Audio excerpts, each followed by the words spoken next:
Le message du jour vous est présenté par notre frère Marc. Salut, chers bien-aimés de notre Père Céleste. Je suis heureux d'être en votre compagnie. Aujourd'hui, exceptionnellement, je veux partager avec vous quelque chose de spécial.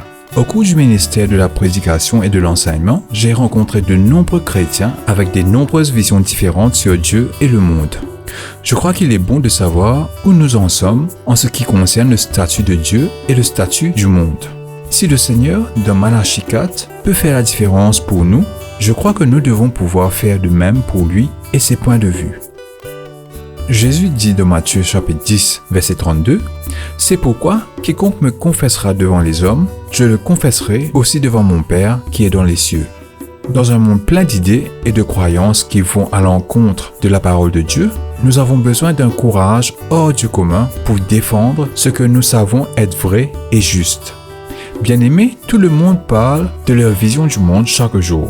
Pourquoi ne devrions-nous pas défendre ce que nous croyons?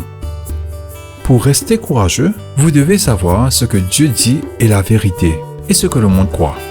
C'est ce qu'on appelle une vision du monde, la perspective sur laquelle vous basez vos croyances. Chaque personne utilise un filtre différent à travers lequel il voit et comprend le monde.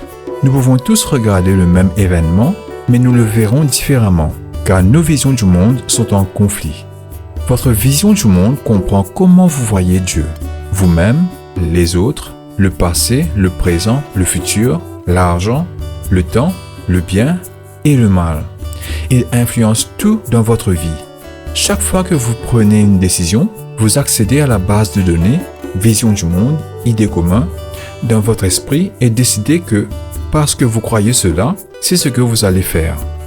Votre vision du monde influence chaque choix que vous faites.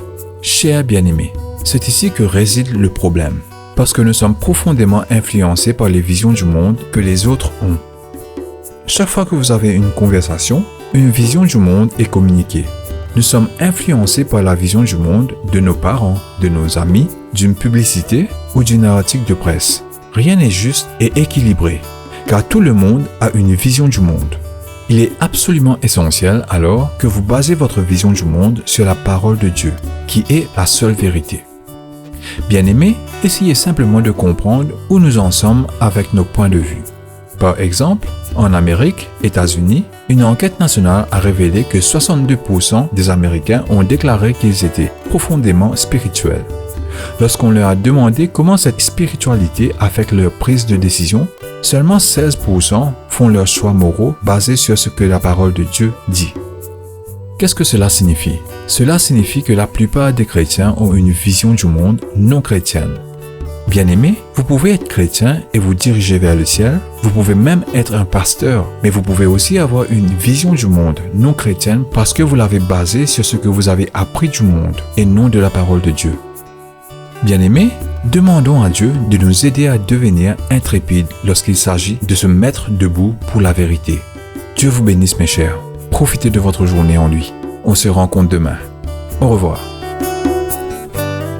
Si toi aussi tu crois que la parole de Dieu est une bénédiction, partage-la et sois une source de bénédiction pour les autres, toi aussi.